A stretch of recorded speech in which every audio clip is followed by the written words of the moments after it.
Hi friends, welcome to Indhu's kitchen. இன்றைக்கி நம்ம சேனலில் ரொம்ப டேஸ்ட்டாகவும் ரொம்ப கிறிஸ்பியாகவும் வெங்காய பக்கோடா எப்படி செய்கிறதுன்னு பார்க்கலாம். நம்மளுக்கு கடையிலெல்லாம் கிடைக்கிற மாதிரியே ரொம்ப கிறிஸ்பியாக ரொம்ப டேஸ்ட்டாக எப்படி செய்கிறதுன்னு பார்க்கலாம்.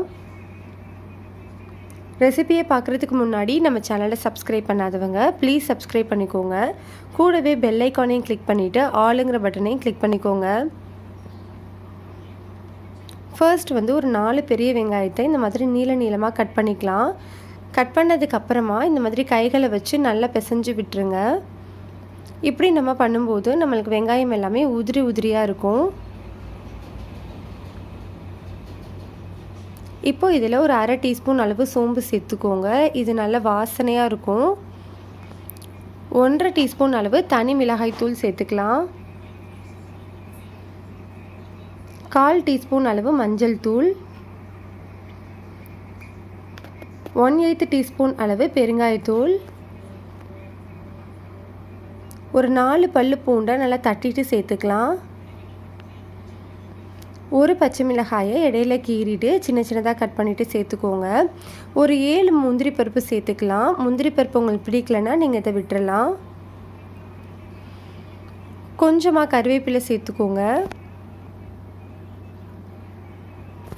இப்போ இதில் ஒரு 1/2 டீஸ்பூன் அளவு உப்பு சேர்த்துக்கலாம்.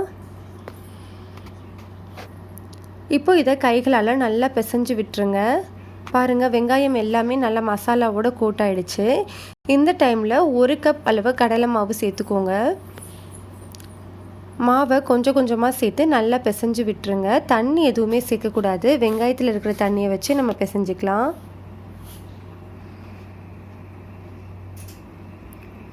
1 கப் அளவு கடலை மாவுக்கு 1/2 கப் அளவு அரிசி மாவு சேர்த்துக்கோங்க. நல்லா கிறிஸ்பியாக இருக்கும்.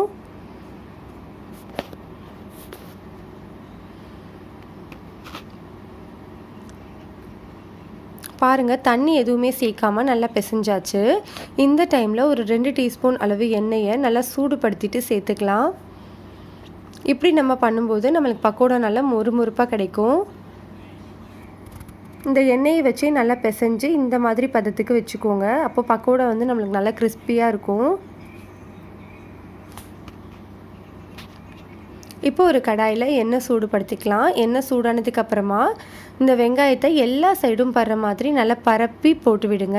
அப்போ தான் நம்மளுக்கு நல்லா உதிரியாக பக்கோடா கிடைக்கும். மீடியம் ஹீட்டில் வச்சுட்டு நல்லா வேக வச்சிடலாம்.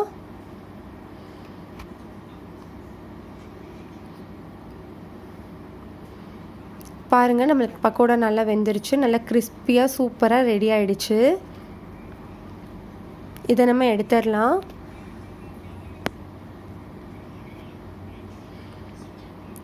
இதே மாதிரி நம்ம 2வது பேட்சையும் போட்டு எடுத்துடலாம். அவ்வளோதான், நம்மளுக்கு ரொம்ப டேஸ்டான ரொம்ப சூப்பரான வெங்காய பக்கோடா சூப்பராக ரெடி ஆகிடுச்சு. கண்டிப்பாக இந்த ரெசிபியை நீங்கள் ட்ரை பண்ணி பாருங்கள். பிடிச்சிருந்தா லைக் பண்ணுங்கள், ஷேர் பண்ணுங்கள், கமெண்ட் பண்ணுங்கள், சப்ஸ்கிரைப் பண்ணிக்கோங்க.